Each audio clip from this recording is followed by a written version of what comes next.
How did a young programmer become the richest man in China and create one of the most successful startups in the world? How did the creator of Xiaomi manage to change the world's attitude to Chinese technology? And is Xiaomi really copying Apple? In this video, we will find answers to these questions and fully understand the history of the Xiaomi brand. Xiaomi was founded by businessman Lei Jun along with 7 other partners. On April 6, 2010, we will talk about the main figure of the company, Lei Jun, separately. But among the other founders, there are also many interesting faces. Bin Lin, the company's president. He worked on Windows Vista and Internet Explorer 8 and has managed the development of mobile search and app localization for China since 2006. Wenqiang Li, head of e-commerce at MIUI, worked at Kingsoft as chief interface designer for software and director of the design center. He participated in the development of WPS Office, Kingsoft antivirus and dictionary programs. Guangping Zhou, director of Mi Phone Group, head of the R&D center at Motorola, worked on the Motorola Ming phone. Wang Jianji, head of Mi Wi-Fi and Mi Cloud at Microsoft. He led the development of remote server analytics and other B2B services, Windows Mobile for China and multimedia features in Windows Phone 7. Feng Hong, head of MIUI at Google. He led calendar, maps and 3D Street View projects, and led the Google China team to localize Google Music campaign input. Di Liu, head of industrial design and ecosystems, led the Department of Industrial Design at Beijing University of Technology. Chang Wan, product director of Mi TV and Mi Box, founder of Thunderstone, a company that supplied audio and video entertainment equipment in China. Lei Jun himself went from an ordinary programmer to one of the most extraordinary entrepreneurs in the PRC. He is often compared to Steve Jobs, and there are indeed some similarities between them. However, most people tend to talk about the differences between Chinese and American entrepreneurs. Jun was an average student in school and even went to Wuhan University to study computer science only because he wanted to study with a friend. In the process, he liked to develop programs, which significantly increased his interest in learning. So with academic performance at Lei Jun had no problems, but there were other difficulties. There were few computers at the university, and in order to get access to them, you had to wait in line for a long time. Lei Jun quickly adapted to the conditions and spent most of his time in the computer lab. He learned to take the places of those who did not come to class, was ready to help, explain and even do the task for someone else, and in general spent more time at the computer than his classmates. Of course, the professors did not like such activity and the student was often kicked out of class, but he did not give up trying. During his studies, Lei Jun created the Yellow Rose Society for people who were as passionate about computers as he was. The members wrote programs and even managed to sell their development. BitLock 099 encryption software. In 1991, Lei Jun graduated with a bachelor's degree in computer science. The next step was to find a job. He went to Beijing, where he found a position in a research laboratory. In November 1991, a technology exhibition was held in Beijing. It was here that Lei Jun met Qiu Boujun, co-founder and vice president of Kingsoft. The latter invited Jun to a business dinner. The programmer made a positive impression on the businessman and soon received an offer to join Kingsoft. At that time, the company had only 5 employees. This, however, did not prevent Lei Jun from changing his stable job in a laboratory for a startup. He joined Kingsoft in 1992 and became its 6th employee. The company dealt with office programs, antivirus software and other developments. Lei was engaged in development and, apparently, quite successfully coped with his tasks, as it took Lei Jun only 6 years to go from the 6th employee to the head of the company. In addition to his main activity, he devoted time to other projects. The most famous of these was Jouo.com, an electronic platform for trading books, videos and music. The service was created in 2000, and in 2004 Jun sold it to Amazon for $75 million. After the successful sale of Jouo.com, Lei Jun started investing in interesting projects on his own. He worked at Kingsoft until 2007, the moment when he conducted a successful IPO of this company. By the way, it raised $99 million, which, of course, satisfied all shareholders.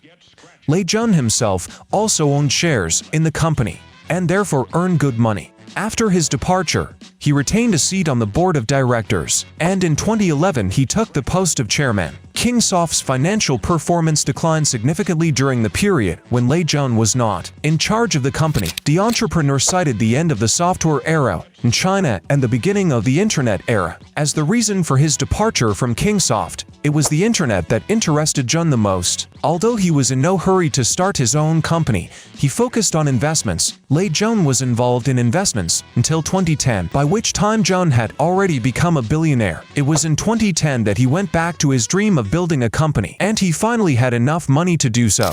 Jun decided to link the activity with mobile technology. The created company was named Xiaomi, which from Chinese means millet, or in another variant, a grain of rice. About the beginning of the formation of this successful company we will talk further. For the first 3 months, they were searching for funding and developing a new mobile system based on Android. In August of the same year, they introduced MIUI shell to the world. When parsing the name, Mi can be defined as a simple combination of mobile internet, or the more ambitious mission, impossible, as a reference to the difficulties Xiaomi has challenged, that there are many other interpretations as well. In the second half of the name, UI stands for user interface. Xiaomi with MIUI did not plan to take over the world, but only to make a mobile system with analogs of Google's services, which at that time did not work in China. So by emphasizing import substitution, they managed to easily find funding from Singapore's state-owned investment company Temasek Holdings, several private venture capital funds in China, and Qualcomm. Only 3 people worked on the first versions of the MIUI system. It was developed on the basis of Android 2.0. Since Xiaomi did not yet have its own smartphones, their system was put on third-party devices. The first was the Google Nexus 1. Xiaomi announced the release of MIUI version 0.8.16 in an open beta test format. In many ways, it felt like a small team was working on the system. The developers did not translate the system even into English, let alone Russian. Despite the numerous bugs, many users liked the new interface and performance of the system. And 2 months after the announcement of the system, users of the famous forum for translated MIUI into Russian and ports for other smartphones appeared.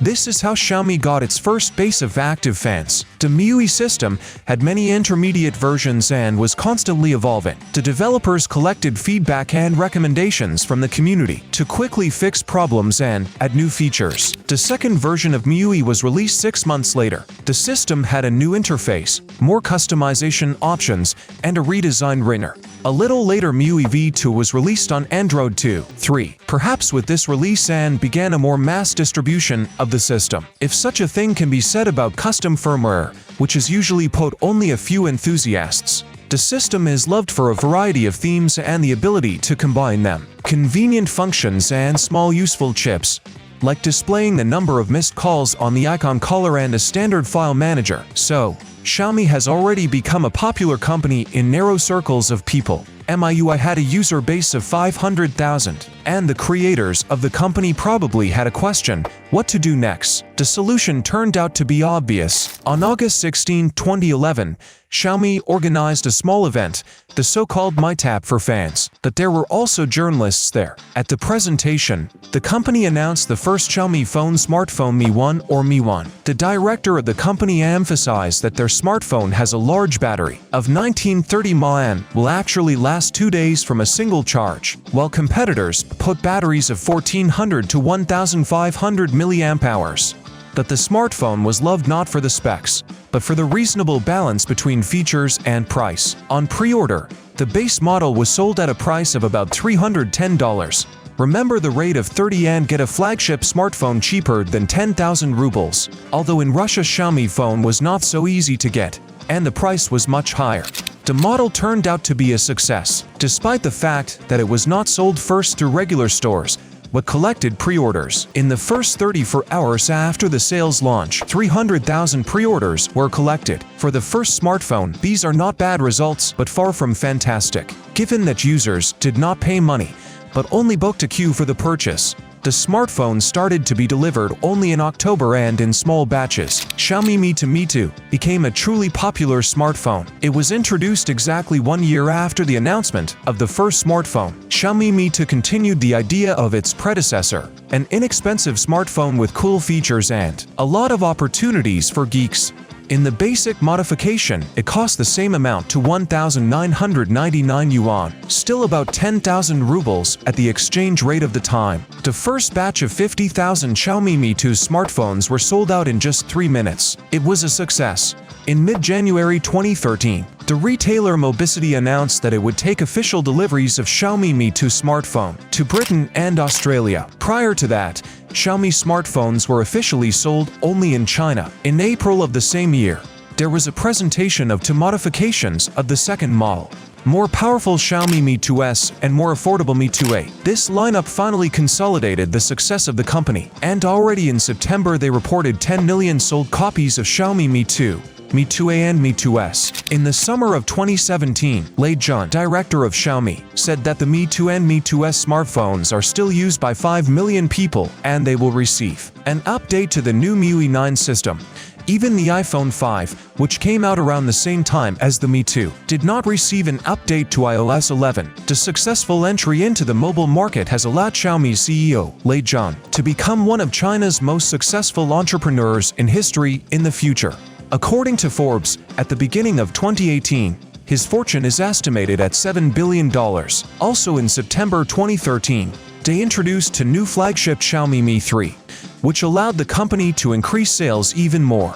They ended up selling 18.7 million devices in 2013, but this is just the beginning of the rapid growth. Lei Jun constantly emphasizes that Xiaomi smartphones are sold almost at cost price, without sacrificing quality and performance. In this they were helped by the successful scheme of selling smartphones in small batches with the help of online stores, so it was possible to keep costs to a minimum and the goods were not delayed in warehouses. The company did not plan to make money on hardware, but on the sale of applications and online services. However, at that time they remained hostage to the business of selling smartphones. It brought 94% of the profit. That is, the slightest mistake can blow to Xiaomi's reputation as a smartphone manufacturer could destroy the company. So the exploration of new markets began. The next milestone for the company was the announcement of ATV on September 5, 2013, which got a 47-inch display with 3D and an Android-based smart system. Another milestone was Hugo